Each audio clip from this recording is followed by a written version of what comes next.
उमज्ञानतिमिरान्धस्य ज्ञानाञ्जनशलाकया चक्षुरुन्मिलितं येन तस्मै श्रीगुरुवे नमः। श्रीचैतन्यमनोभीष्टं स्थापितं येन भूतले स्वयं रूपः कदा मह्यं ददाति स्वपदान्तिकम्।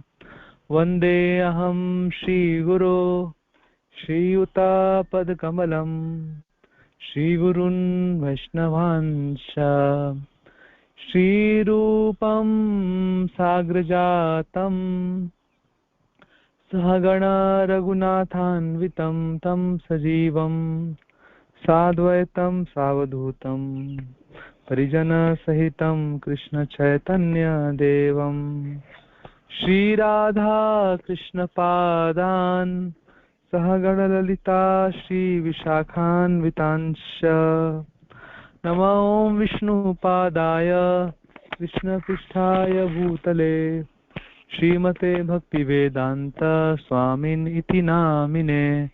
नमस्ते सारस्वते देवे गौरवाणी प्रचारिणे निर्विशेष शून्यवादी पाश्चात्यदेशतारिणे। नमो महावदन्याय कृष्णप्रेमप्रदायते कृष्णाय कृष्णचैतन्य नाम्ने गौरत्विषे नमः। हे कृष्ण करुणा सिंधु दीनबंधु जगत्पते गोपेश गोपिका कांत राधा कांत नमोस्तुते। तप्त कांचन गौरांगी राधे वृंदावनेश्वरी वृषभानुसुते देवी प्रणमामि हरिप्रिये। पंचकल्पतरुभ्यश्च कृपा सिन्धुभ्य एव च पतितानां पावनेभ्यो वैष्णवेभ्यो नमो नमः। जय श्री कृष्ण चैतन्य प्रभु नित्यानंद श्री अद्वैत गदाधर श्रीवासादि गौर भक्त वृंद। हरे कृष्ण कृष्ण कृष्ण हरे हरे हरे राम राम राम हरे हरे। जगत गुरु श्रील प्रभुपाद की जय, गुरु महाराज की जय। हरे कृष्ण। तो हम लोग डिस्कशन कर रहे हैं भगवान श्री कृष्ण के 64 दिव्य गुण, 64 transcendental qualities of Lord Krishna, जो रूप Goswami Prabhupada nectar of devotion भक्ति रसामृत सिंधु नामक ग्रंथ में सुंदर वर्णन कर रहे हैं। तो अब तक हम लोगों ने भगवान कृष्ण के 57 क्वालिटीज देखा। शॉर्ट में समराइज करेंगे। पहला जो भगवान का 50 गुण होता है, ये पहला 50 गुण अगर कोई शुद्ध भक्त बन जाए भगवान का 100% प्योर डिवोटी, तो उसमें कुछ मात्रा में ये गुण प्रकट हो सकता है। 51 to 55 जो क्वालिटी था भगवान का, ये क्वालिटी कभी कभी ब्रह्मा जी और शिव जी में भी पाया जा सकता है, पूरा नहीं, कुछ मात्रा में। 56 to 60 जो क्वालिटी है वो भगवान विष्णु भगवान श्री रामचंद्र में भी पाया जाता है। और 61 to 64 जो क्वालिटी है वो केवल भगवान श्री कृष्ण का कॉपीराइट है, exclusive property of Lord Krishna. भगवान कृष्ण के अलावा और किसी में भी पाया नहीं जाता। इसलिए कृष्ण भगवान जो है वह पूर्ण पुरुषोत्तम भगवान है। 100% भगवान, 100% भगवान इज लॉर्ड कृष्णा। कृष्ण भगवान पूर्ण पुरुषोत्तम भगवान है, पूरे भगवान है, 100%। ठीक है। तो कल हमने देखे कि किस प्रकार से भगवान श्री कृष्ण की जो शक्तियां है वो अचिंत्य है, अचिंत्य। उसको हम अपने छोटे से बुद्धि से समझ नहीं सकते कि भगवान की शक्तियां किस प्रकार कार्य कर रही हैं। सुंदर उदाहरण है, जैसे अगर हमें हमारा घर बनाना होता है, छोटा सा घर, तो हमें कितना प्लानिंग करना होता है। घर बनाने से पहले हम हार्ड वर्क करके मनी को इकट्ठा करेंगे, पैसा इकट्ठा करेंगे। जब अच्छे पैसे इकट्ठा हो जाएंगे फिर हम किसी कॉन्ट्रैक्टर को हायर करेंगे, और उसके बाद काफी हार्ड स्ट्रगल करने के बाद, बहुत मेहनत करने के बाद फिर हम छोटा सा घर बना पाते हैं। उसमें हमें पूरा अपने आप को लगाना पड़ता है, सबसे डील करना पड़ता है, मजदूरों से डील करो, कॉन्ट्रैक्टर से डील करो, सप्लायर से डील करो, कितना डीलिंग होता है, सर दर्द हो जाता है घर बनाना। लेकिन भगवान तो ब्रह्मांड को बना रहे हैं, एक ब्रह्मांड नहीं, अनंत कोटि ब्रह्मांड। हम निकल कर देखे थे कि भगवान के शरीरों से असंख्य ब्रह्मांडों की उत्पत्ति होती है। तो क्या भगवान बहुत मेहनत कर रहे हैं क्या? कोई कृष्ण मेहनत थोड़ी कर रहे हैं। बस भगवान तो अपना शयन कर रहे हैं। भगवान गर्भोदक साई विष्णु गर्भोदक समुद्र में शयन करते हैं। बस भगवान इच्छा करते हैं, जस्ट डिजायर, सोचते केवल है सृष्टि हो जाए।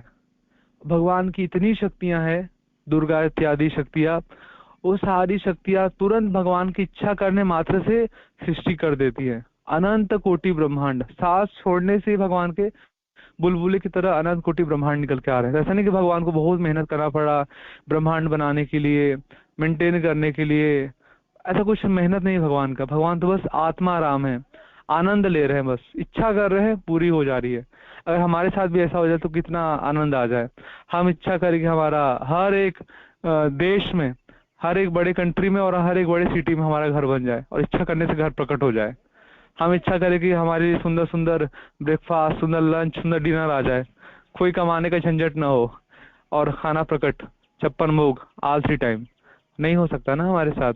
हम सोच ले कि हमें स्कूल कॉलेज न जाना पड़े, यूनिवर्सिटी न जाना पड़े, और हमारे हाथ में पीएचडी की डिग्री आ जाए, पीएचडी की डिग्री हाथ में आ गई तो ऐसा नहीं हो सकता।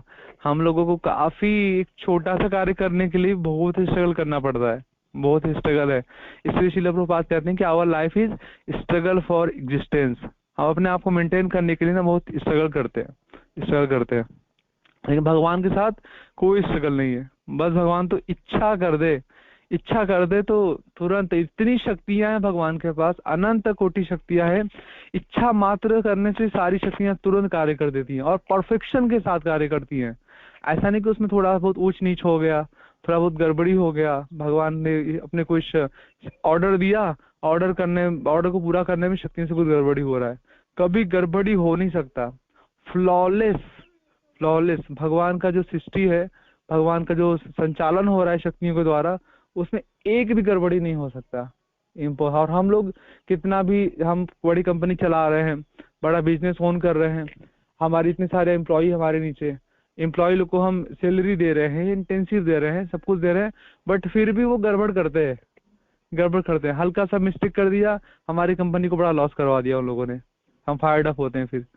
ठीक है, लेकिन भगवान के साथ ऐसा नहीं है। जितने भी इम्प्लॉयज है ना, वो भी बहुत अच्छे से कार्य कर रहे हैं, परफेक्शन के साथ। ठीक है, भगवान को खुश करने के लिए। तो भगवान की अचिंत्य शक्तियां हैं, ये हमने देखा। और भगवान की भगवान से अनंत कोटि ब्रह्मांडों की सृष्टि हो रही है। वो हम बोले कि पृथ्वी कौन बनाया, ये ब्रह्मांड कौन बनाया, दूसरा ब्रह्मांड कौन बनाया, एक सिंपल सा आंसर है, जो कुछ भी हमें दिख रहा है ना हमारे चारों ओर, उन सब के सृष्टिकर्ता भगवान है, सोर्स भगवान है, भगवान है। वे भागवतम स्टार्ट करने से पहला ही श्लोका में व्यास देव कह रहे हैं, जन्मादि यस्य अतः। भगवान कौन है? भगवान वह है जिनसे समस्त सृष्टि का उद्गम होता है, सारे सृष्टियों के उद्गम के स्रोत है। Krishna is source of everything. जब कोई हमसे प्रश्न पूछे ये कहाँ से आया, ये कहाँ से, ये कहाँ से आया, एक आंसर दे दो, बस कृष्ण से आया। टॉप मोस्ट आंसर है एंड परफेक्ट आंसर है। बहुत ज्यादा सोचने, समझने का, विचार करने का, बुद्धि लगाने का आवश्यकता नहीं है। Source of anything and everything is Lord Krishna. Krishna से अनंत करोड़ ब्रह्मांड बुलबुले की तरह बाहर आ रहे हैं। हमने यहाँ तक डिस्कशन कल किए थे। आज का हमारा सुंदर है बहुत डिस्कशन कि समस्त अवतारों के मूल उद्गम भगवान कृष्ण है। भगवान के कितने अवतार है? अनंत कोटि अवतार, हम उसको गिन नहीं सकते। जैसे समुद्र में कितनी लहरें चलती है, क्या हम समुद्र की लहरों को गिन सकते हैं क्या? देखो जी, जगन्नाथपुरी में गए, जगन्नाथपुरी में समुद्र में हम बैठ गए और हमने लहरें गिन लिया कि जगन्नाथपुरी के समुद्र में इतनी लहरें आ रही हैं। 1 लहर, 2 लहर, 1000 लहर, 2000, 5000, 10,000, 15, नहीं गिन सकते। समुद्र में बहुत लहरें हैं, अनंत लहर है। उसको हम अपने काउंटिंग बेसिस पे हम मशीन नहीं लगा सकते कि मशीन लहरें को गिन के बता दे। वैसे ही भगवान कृष्ण के कितने अवतार है? हम बोलते हैं दशावतार है। नहीं नहीं, दशावतार नहीं भगवान के। हम बोलते हैं व्यास देव ने 24 अवतार को गिनाया भागवतम में, 24 अवतार भी नहीं भगवान के। कितने अवतार है? अनंत अवतार है, असंख्य ही अवतारात।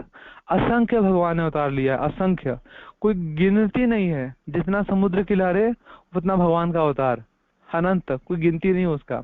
लेते रहते हैं भगवान अवतार, लेते रहते हैं, लेते रहते हैं। भगवान। जैसे अभी हमारे हमारे ब्रह्मांड में, हमारे पृथ्वी पे भगवान इस ब्रह्मांड में आज से 5,500 साल पहले प्रकट हुए, लीला संपन्न करी, भगवान अपने धाम गोलोक वृंदावन वापस चले गए। लेकिन अभी इस समय प्रेजेंट में भी किसी दूसरे ब्रह्मांडों में भगवान कृष्ण की डायरेक्ट लीला चल रही है। कहीं वृंदावन में भगवान अपनी लीला कर रहे होंगे, किसी दूसरे ब्रह्मांड में भगवान का मथुरा में जन्म हो रहा होगा, किसी दूसरे ब्रह्मांड में भगवान द्वारिका में लीला कर रहे होंगे, किसी दूसरे ब्रह्मांड में भगवान अर्जुन को गीता को उपदेश सुना रहे होंगे। ऐसे अनंत कोटि ब्रह्मांड है, और हर एक ब्रह्मांड में एक ब्रह्मा है, हर एक ब्रह्मांड का मैनेजर एक ब्रह्मा जी है। तो ब्रह्मा जी के एक दिन में भगवान कृष्ण जरूर उधर आते हैं। ऐसे ब्रह्मा जी का बहुत 100 साल का समय है, ठीक है। और ब्रह्मा जी का एक दिन कितना बड़ा होता है? सतयुग, त्रेता, द्वापर, कलयुग, ये चतुर्युग 1000 बार रोटेट हो जाए, चतुर्युग 1000 बार चक्कर लगा ले, इतना लंबा ब्रह्मा जी का 12 घंटे का दिन का अवधि है। और इतना ही लंबा सेम सतयुग, त्रेता, द्वापर, कलयुग, चतुर्युग जो है, ये 1000 बार रोटेट हो जाए, इतना लंबा ब्रह्मा जी का रात्रि है। मतलब ये मिला के ब्रह्मा जी का एक दिन होता है। ऐसे ब्रह्मा जी का 30 दिन का एक महीना होता है, ऐसे ब्रह्मा जी का 12 महीने का एक साल होता है, और ऐसे ब्रह्मा जी 100 वर्षों तक जीवित रहते हैं। और इस प्रकार से ब्रह्मा जी के एक दिन में भगवान कृष्ण जरूर आते हैं। एवरीडे आ रहे हैं कृष्ण, एवरीडे आ रहे हैं। तो सोचिए कृष्ण को हर एक ब्रह्मांड में जाना पड़ रहा है, और वहां पे अलग अलग ब्रह्माओं का दिन है। हर एक ब्रह्मा को भगवान ने फैसिलिटी दिया कि ठीक है आप सृष्टि करो, और सृष्टि की जीवात्माओं को मेरी ओर आकर्षित करने के लिए मैं जरूर आऊंगा। तुम्हार कारण आमी लेनो अवतार। कृष्ण हम जीवात्माओं को कल्याण करने के लिए, हम जीवात्माओं को वापस से उनकी ओर आकर्षित करने के लिए अलग अलग ब्रह्मांडों में हर समय अपनी प्रकट लीला कर रहे हैं। Every time, every time. एक सीक्रेट बताते हैं, हम सोचते हैं कि हम बहुत अच्छे से हाई लेवल का भक्ति करेंगे, हाई लेवल का भक्ति करके हमारा संसार छूट जाएगा, फिर हम डायरेक्ट भगवान के धाम गोलोक वृंदावन चले जाएंगे, ऐसा हम सोचते हैं। बट ऐसा नहीं है। हम बहुत शुद्ध भक्त भी बन जाए ना, तो हमारे जीव गोस्वामी अपने एक ग्रंथ है, उस ग्रंथ में वर्णन करते हैं कि बहुत शुद्ध भक्ति करके भी, 100% भक्ति करके भी हम डायरेक्ट भगवान के धाम गोलोक वृंदावन में प्रवेश नहीं कर सकते हैं। हमें सबसे पहले ये शरीर हमारा छूट जाएगा, जो प्रेजेंट बॉडी है वो बॉडी लीव हो जाएगी। देन हमें उस ब्रह्मांड में हमें एंट्री कराई जाएगी जिस ब्रह्मांडों में भगवान कृष्ण की डायरेक्ट लीला चल रही होगी। किसी हमने बोला ना कि अलग अलग ब्रह्मांड भगवान ब्रह्मा जी के हर एक दिन में प्रकट हो रहे हैं और अपनी डायरेक्ट लीला कर रहे हैं। कहीं वृंदावन में है, कहीं गोकुल में है, कहीं मथुरा में है, कहीं द्वारिका में है, कहीं कुरुक्षेत्र में है, अलग अलग जगह में लीला कर रहे हैं भगवान। जिस ब्रह्मांडों में भगवान की लीला हो रही है, उस ब्रह्मांड में जीवात्मा जो शुद्ध भक्त बन गई है उसको डाल दिया जाता है, और वो भगवान कृष्ण की प्रकट लीला में अपना योगदान करता है। अपने जो भी जिसका स्वभाव होगा, 5 तरह के रस होते हैं भक्ति में, शांत रस, दास्य रस, साक्ष्य रस, वात्सल्य रस, माधुर्य रस। जो भी जिसका स्वभाव होगा, मान लीजिए कि किसी को शांत रस है तो भगवान की लीला में गाय बन गया, वो गाय बन की सेवा कर रहा है। किसी का दास्य रस है तो भगवान का सर्वेंट बन गया, सर्वेंट बन के सेवा किया। किसी का सख्य रस है तो भगवान का मित्र बन के, फ्रेंड बन के भगवान के साथ खेल रहा है, गैया चराने जा रहा है, भोजन कर रहा है भगवान के साथ। किसी का वात्सल्य रस है तो यशोदा मैया नंद बाबा के अनुगत्य में वो भगवान को वात्सल्य, माता पिता के जैसा प्रेम कर रहा है। किसी का माधुर्य रस है तो गोपी बन सकते हैं और रानियां बन सकते हैं भगवान के साथ। इस प्रकार से अलग अलग भाव वाले भक्त अलग अलग ब्रह्मांडों में भगवान के साथ अपना लीलाएं योगदान देते हैं लीलाओं में भगवान के। जब वो लीला में योगदान उनका परफेक्शन पे आ जाता है, तब जाके उनको अगले बार ट्रांसफर किया जाता है गोलोक वृंदावन में। तो गोलोक वृंदावन जाने से पहले एक बार हमको हमारा बॉडी दोबारा से जन्म होगा किसी वृंदावन के जगह पे, किसी भक्त के, ऐसा कहते हैं कि ब्रजवधु जो वृंदावन की गोपियां हैं उनके गर्भ से हमें ब्रजवासी बन के जन्म लेना पड़ेगा, भगवान कृष्ण की लीला में योगदान करना पड़ेगा। तब जाके उस लीला में परफेक्शन आने के बाद हम गोलोक वृंदावन में ट्रांसफर किए जाएंगे। ये कौन बता रहे हैं? जी गोस्वामी पाद अपने एक ग्रंथ में बता रहे हैं। ठीक है, तो ये तो था ब्रह्मांडों का। ठीक है, अभी हम देख रहे हैं भगवान कृष्ण समस्त अवतारों के मूल उद्गम है। समस्त अवतार, जितने भी अवतार आते हैं ना, असंख्य अवतार हैं, लेकिन सारे अवतार कहाँ से आ रहे हैं? भगवान श्री कृष्ण से आ रहे हैं। जैसे लाइक कि भक्ति सिद्धांता महाराज उदाहरण देते हैं, दिवाली पे हम सब अपने घर पे प्रकाश करते हैं, हम लोग अपने घर पे दीपक जलाते हैं।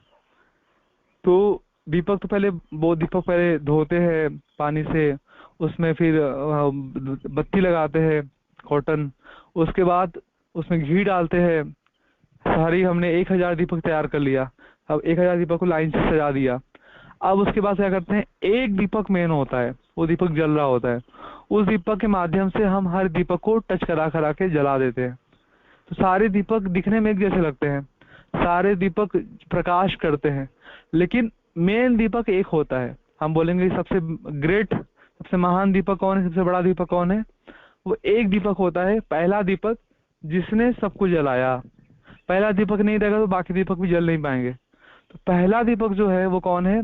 भगवान श्री कृष्ण। कृष्णा इज फर्स्ट दीपक, वो पहला दीपक है। कृष्ण से सारे अवतार प्रकट हो जाते हैं, अनंत कोटि अवतार, 10 अवतार, 24 अवतार और असंख्य अवतार कहाँ से निकल रहे हैं? भगवान श्री कृष्ण से निकल रहे हैं। हम इसलिए, जो भक्त बुद्धिमान होता है ना, वो टॉप मोस्ट पर्सनालिटी को पकड़ लो बस, आपको नीचे पकड़ने का आवश्यकता नहीं है। हम इस्कॉन डिवोटीज, हाँ, बच्चा भी उसको पूछेंगे ना भगवान कौन है, तुरंत बोलेगा कृष्ण भगवान है। अच्छा कहाँ जाना है? तुरंत बोले गोलोक वृंदावन जाना है। कौन सा मंत्र जप करना है? बोलेगा हरे कृष्ण कृष्ण कृष्ण हरे हरे, हरे राम राम राम हरे हरे, हरे कृष्ण महामंत्र का जप करना है। बच्चा को पता है, बिल्कुल कन्विक्शन है, दृढ़ विश्वास है, कृष्ण भगवान गोलोक वृंदावन हमारा जगह है, हरे कृष्ण महामंत्र का जप करना है। बिल्कुल। कोई किसी को पूछेंगे अरे वैकुंठ धाम में भी बहुत सारे डिवीजन है स्पिरिचुअल वर्ल्ड में, आप वैकुंठ चले जाओ। नहीं बोलेगा वैकुंठ जाके क्या करना है, वैकुंठ नहीं जाना, वहां भी भगवान विष्णु है, लक्ष्मी देवी है, सेवा करा। नहीं, वहां नहीं जाना। ठीक है, किसी को कहा जाए आप अयोध्या चले जाना, अयोध्या धाम, वहां पे रामचंद्र मिलेंगे, सीता देवी मिलेंगे, लक्ष्मण हनुमान मिलेंगे, नहीं उधर भी नहीं जाने का। फिर अच्छा ठीक है, द्वारिका चले जाओ, वहां पे द्वारिकाधीश मिलेंगे और कृष्ण की 16,108 रानियां मिलेंगे, नहीं उधर भी नहीं जाने का। ठीक है, मथुरा चले जाओ, नहीं मथुरा में भी नहीं जाना है, वहां कृष्ण राजकुमार के जैसे। तो कहाँ जाओगे? गोलोक वृंदावन जाना है। क्यों? वहां पे कृष्ण राधा रानी के साथ, गोपी जनों के साथ मिलेंगे, यशोदा मैया, नंद बाबा, सखाओं के साथ मिलेंगे, वो हमें जाना है। तो बच्चे को भी बिल्कुल क्रिस्टल क्लियर, उनका बिल्कुल फिक्सिटी है, उनको कहीं डायवर्जन है नहीं। और Golok Vrindavan is top most धाम। राधा रानी कृष्ण जो भगवान वृंदावन का जो वेश है, वो भगवान का टॉप मोस्ट स्वरूप है, टॉप मोस्ट स्वरूप है ना। और हरे कृष्ण महामंत्र वो टॉप मोस्ट मंत्र है। ठीक है, तो बच्चे को भी श्रील प्रभुपाद जी की कृपा से इस्कॉन में इतना हाई लेवल का कन्विक्शन होता है ना कि उसके नीचे समझौता ही नहीं करना चाहते। वैकुंठ नहीं जाना, अयोध्या नहीं जाना और मथुरा द्वारिका नहीं जाना, डायरेक्ट गोलोक वृंदावन को छूते हैं हमारे भक्त, है ना। तो प्रभुपाद जी का एक्चुअल में बहुत बड़ा कृपा है ना, कि कोई नीचे कंप्रोमाइज करना ही नहीं हमें, केवल हाईएस्ट जो पिक लेवल है ना स्पिरिचुअलिटी का, उसको छूना है। कृष्णा कॉन्शियसनेस का जो पिक लेवल है उसको छूना है। ठीक है, तो ये बहुत बड़ी कृपा है, बहुत बड़ी कृपा है। तो एक्चुअल में जो गोलोक वासी कृष्ण है ना, जो वृंदावन में कृष्ण है, वो सारे अवतारों के स्रोत है। हमने कल भी देखा था ब्रह्म विमोहन लीला में, जब ब्रह्मा जी को कंफ्यूजन आ गया कि ये वृंदावन का ये लड़का ये भगवान कैसे होगा, तो उन्होंने चोरी किया, भगवान ने फिर उनको दिखाया, ओ ब्रह्मा तुम देखो सब मेरे से निकल के आ रहे हैं, तुम तो एक विष्णु से निकले हो ना बाहर, ये मेरे शरीर से तो असंख्य विष्णु बाहर निकल रहे हैं। भगवान ने उनको बहुत सारे विष्णुओं के दर्शन करा दिए, तब ब्रह्मा जी डर गए, माफी मांगते हैं फिर। तो Krishna is source of all incarnation, है ना। तो यहाँ पे सुंदर, बहुत सुंदर जयदेव गोस्वामी ने दशावतार स्रोत का रचना किया है। उसमें वो कह रहे हैं कि जैसे हम लोग नरसिंह आरती गाते हैं, हम क्या कहते हैं, केशव धृता नरहरि रूपा जय जगदीश हरे। तो केशव केशव केशव केशव कौन है? केशव का 2 अर्थ बताया जाता है। केशव मतलब जिन भगवान ने वृंदावन धाम में केशी नामक असुर, केशी घोड़ा था, केशी घोड़े को भगवान ने वध किया था। केशी घोड़े, केशी जो असुर था उसका भगवान ने उद्धार किया। तो ऐसे भगवान का नाम पड़ गया केशव। वृंदावन में जाएंगे ना, केशी घाट भी है सुंदर, केशी घाट, क्योंकि भगवान ने उसी घाट पे यमुना के किनारे वध किया था केशी असुर का, इससे भगवान का नाम पड़ गया केशव। दूसरा अर्थ बताते हैं, केशव का अर्थ होता है सुंदर केश वाला। भगवान के सुंदर केश है, घुंघराले घने, भगवान के घने, बहुत घने घने काले काले कुंचित केस है, घुंघराले घुंघराले भगवान के बाल हैं। हमारे वृंदावन मंदिर में दर्शन करते हैं ना, कितना सुंदर अद्भुत श्रृंगार करते हैं भक्त। गौर निताई, कृष्ण बलराम, राधा श्याम सुंदर, उनका बाल देखेंगे ना, घुंघराले बाल होते हैं और गर्दन से आगे निकालते हैं, कंधे तक बाल आते हैं, पूरे आगे दिखते रहते हैं, ऐसा नहीं कि बाल पीछे कर दिया। बाल भगवान दिखाते हैं, फैशन है, फैशन भगवान का फैशन है। वो घुंघराले बालों को, घने घने बाल है, उसको पीछे भी रखेंगे, आगे भी लगाएंगे। तो हम वृंदावन मंदिर का ध्यान से दर्शन करेंगे ना, तो गौर निताई, कृष्ण बलराम, राधा श्याम सुंदर, इनके बाल हमेशा आगे रहते हैं, घने घने बाल कंधे से नीचे लटकते हैं, घुंघराले घुंघराले। भगवान उस बालों में चंपा का पुष्प इत्यादि हमेशा लगाए खोसे रहते हैं भगवान। तो भगवान का अपना एक अलग स्टाइल है। तो इस भगवान का बाल वो सुंदर है ना, इसलिए भगवान का एक नाम है केशव। केशव, केशव यानी वृंदावन के कृष्ण, वृंदावन के कृष्ण वो है केशव, ग्वाले कृष्ण वो है केशव। तो ये दशावतार स्रोत में जयदेव गोस्वामी बार बार कह रहे हैं केशव धृता, केशव ने धर लिया है, धृता मतलब धरा है। क्या धरा है? नरहरि रूप, नरसिंह भगवान जो आधा नर है आधा सिंह है, नरसिंह का रूप लिया है। जय जगदीश हरे, ऐसे जगत के स्वामी को मैं नमस्कार करता हूँ, जय जयकार करता हूँ। फिर यहाँ पे कह रहे हैं कि भगवान ने नरसिंह देव का रूप लेके कृष्ण ने हिरण्यकश्यप का वध किया। फिर कह रहे हैं केशव धृता मत्स्य शरीरा, जय जगदीश हरे। भगवान कृष्ण ने, भगवान केशव ने मछली अवतार ग्रहण किया। मछली अवतार ग्रहण करके उन्होंने वेदों की रक्षा की भगवान ने। तो मछली अवतार ग्रहण किया भगवान ने। कौन, लेकिन कौन ग्रहण किया है? केशव धृता, कृष्ण ने ग्रहण किया है। केशव कृष्ण, वृंदावन के कृष्ण ने मत्स्य अवतार धारण किया। फिर कहते हैं केशव धृता कच्छप रूपा, जय जगदीश हरे। कच्छप, कच्छप मतलब कछुआ, कछुआ, कच्छप रूप धारण करके भगवान ने क्या किए? ब्रह्मांड को अपने पीठ पर धारण किया भगवान ने। ये जो पूरा संसार सृष्टि टिका हुआ है ना, पूरा ब्रह्मांड, ये एक्चुअली किस पे टिका हुआ है? भगवान कच्छप पे, कच्छप पे टिका हुआ है। ठीक है। और एक लीला और भी आती है समुद्र मंथन के समय। समुद्र मंथन के समय जब देवता और असुर मिलकर समुद्र मंथन कर रहे थे और मंदराचल पर्वत को मंथनी बनाया गया था और वासुकी को डोरी रस्सी बनाई गई थी, उसे मंदराचल पर्वत डूबने लगा क्षीर सागर में। तो तुरंत भगवान आगे कच्छप रूप में और अपने पीठ पर धारण कर लिया उसको, मंदराचल पर्वत को। फिर समुद्र मंथन संपन्न हुआ। तो कच्छप कौन धारण किया है? भगवान कृष्ण, केशव ने, वृंदावन के कृष्ण ने कच्छप रूप धारण किया है। हम यहाँ देख रहे हैं कि हर अवतारों का स्रोत कौन है? भगवान कृष्ण। जयदेव गोस्वामी जोर जोर से चीख चीख के बता रहे हैं, सुनो सुनो सुनो सुनो सुनो सुनो, जितने भी अवतार है ना उन सबके स्रोत कौन है? केशव, वृंदावन के केशव कृष्ण। वृंदावन में केशव जी का मंदिर भी है सुंदर, मथुरा में। ठीक है। तो फिर यहाँ पे कह रहे हैं वामन रूप धारण किया भगवान ने। केशव धृता वामन रूपा, जय जगदीश हरे। वामन, वामन रूप धारण करके भगवान ने क्या किए? एक सेकंड।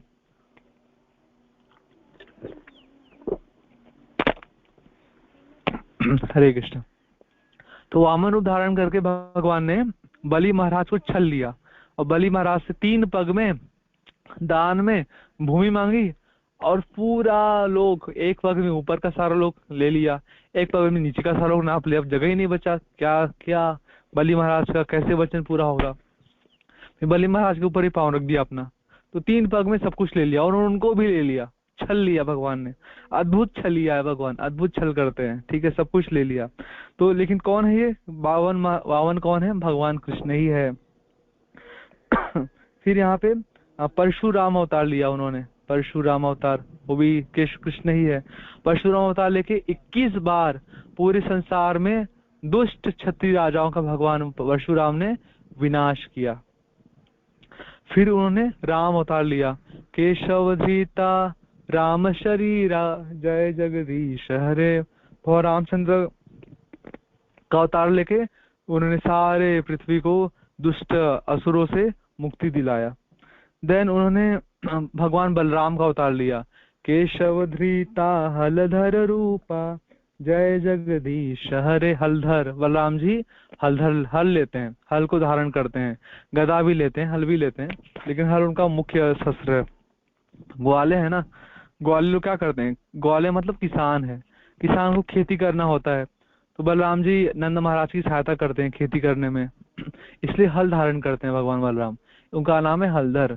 तो केशव धृता हलधर रूपा, हलधर कौन, भगवान कृष्ण ही है, तो केशव ने हलधर का रूप लिया है। फिर बुद्ध शरीर, बुद्ध रूप, या कलयुग में जब वेदों के नाम पे वेदों का मिसयूज करके लोग पशु की हत्या करने लगे, गायों का वध करने लगे, निर्दोष पशु को मारने लगे, भगवान दयालु हो गए कि अरे मेरे प्रिय गायों का वध किया जा रहा है तो मुझे रक्षा करना चाहिए। तो इसलिए भगवान ने बुद्ध अवतार लिया और बोला अहिंसा परमो धर्म, अहिंसा परम धर्म है, वध मत करो, वध मत करो, मारो नहीं निर्दोष जानवरों को। भगवान दयालु है ना। तो केशव धृता बुद्ध शरीरा जय जगदीश हरे। तो बुद्ध रूप धारण किया भगवान ने।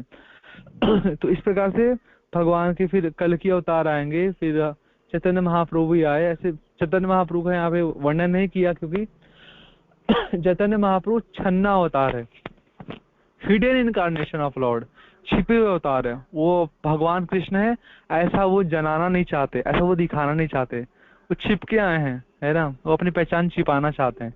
इसलिए दशावतार स्तोत्र में भगवान चैतन्य महाप्रभु का वर्णन नहीं किया है। भगवान पर्पसफुली अपने आप को छिपा के भक्त के रूप में आए, भक्त अवतार है ना ये, भगवान अपने आप को दिखाना नहीं चाह रहे कि मैं भगवान हूँ। ठीक है, तो ये हम देख रहे हैं कि इस प्रकार से सारे अवतार जितने भी है ना, दशावतार, फिर व्यास जी जो 24 अवतारों को गिनाते हैं भागवत में, तो 24 अवतारों को गिनाने के बाद एक श्लोक बोलते हैं, व्यास जी कहते हैं एते चांस कला पुंसः कृष्णस्तु भगवान स्वयं इंद्रारि व्याकुलम लोकम मृडयन्ति युगे युगे। ये भागवतम का परिभाषा श्लोक है, परिभाषा सूत्र।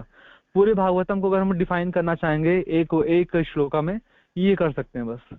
भागवतम से पूरा क्या समझ में आता है, कृष्णस्तु भगवान स्वयं, कृष्णस्तु भगवान स्वयं, कृष्णस्तु भगवान स्वयं। भगवान कृष्ण ही पूर्ण पुरुषोत्तम भगवान है, कृष्ण इस भगवान, पूर्ण भगवान है। बाकी जितने भी अवतार हैं वो सब कृष्ण से निकल कर। व्यास जो कर रहे हैं, देखिए अब तक मैंने जितना अवतारों का सीरीज, जितने अवतारों की संख्या गिनवाई है ना, इन सारे अवतारों का सोर्स कौन है, वही सोर्स स्वयं भगवान कृष्ण है। इसलिए कृष्ण को अवतार में काउंट नहीं कर रहे हैं। क्या कर रहे हैं, कृष्ण तो अवतारी हैं, कृष्ण तो अवतारी हैं। अवतारी कौन, जिनसे सारे अवतार बाहर निकलते हैं, अनंत कोटि असंख्य अवतार भगवान श्री कृष्ण से बाहर आ रहे हैं। इसलिए कृष्ण कौन है, कृष्ण तो अवतारी हैं, कृष्ण अवतारी हैं, कृष्ण अवतारी। कृष्ण एक नाम है अवतारी कृष्णा, कृष्ण अवतार नहीं है। जैसे हमारे हिंदू में बहुत ज्यादा मिसकंसेप्शन है ये बात का। वो लोग सोचते हैं कि विष्णु, जो भगवान विष्णु है, विष्णु 10 अवतार लेते हैं, उसमें से 8वें अवतार वो कुछ कृष्ण है, कुछ ऐसा बोलते हैं वो लोग। बट ऐसा नहीं है, विष्णु सारे अवतारों के स्रोत नहीं है, ठीक है, कृष्ण सारे अवतारों के स्रोत हैं। और कृष्ण से अनंत कोटि विष्णु भी बाहर निकलते हैं। जितने वैकुंठ उतने विष्णु, वैकुंठ लोक की संख्या अनंत है, और हर एक वैकुंठ लोक के एक अधिष्ठाता विष्णु होते हैं, और उनके साथ एक लक्ष्मियां होती है। ठीक है, तो सारे वैकुंठ के जो विष्णु हैं उनके स्रोत कौन है, भगवान कृष्ण।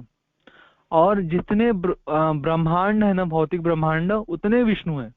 हम देखते हैं कि भगवान हर एक ब्रह्मांड में गर्भोदकशाही विष्णु के रूप में प्रवेश कर रहे हैं, लेकिन सबके सोर्स कौन है, कृष्ण। तो कृष्ण से तो अनंत करोड़ विष्णु बाहर निकल रहे हैं, लेकिन हिंदू लोगों को कोई पता नहीं होता। वो लोग सोचते हैं कि विष्णु सबसे बड़े भगवान हैं और विष्णु से सारे अवतार निकल रहे हैं। ऐसा नहीं है, विष्णु तो भगवान कृष्ण का एक छोटा सा अंश है। गीता भगवान बोलते हैं ना, अर्जुन को सब कुछ दिखाया, अर्जुन देखो, ये देख लो, ये देख लो, ये देख लो, सारे चीजों को जो भी तुम सुने हो, देखते हो, देखना चाहते हो, सब कुछ आज मेरे एक शरीर में दर्शन करो।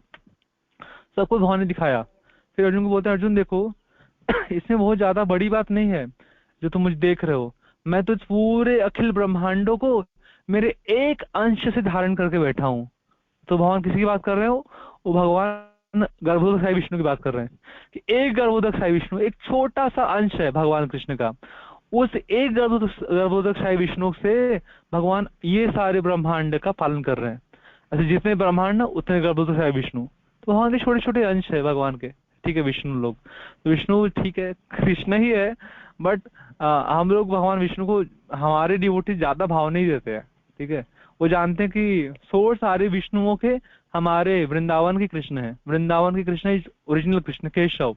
जो केशव जी है वो सारे विष्णु के स्रोत है। तो यहाँ पे व्यासदेव यही समझाना चाहते हैं। तो ये बहुत इंपॉर्टेंट समझना है ना कि कृष्ण के पास अचिंत्य शक्तियां हैं, कृष्ण से अनंत कोटि ब्रह्मांड निकलते हैं, और कृष्ण ही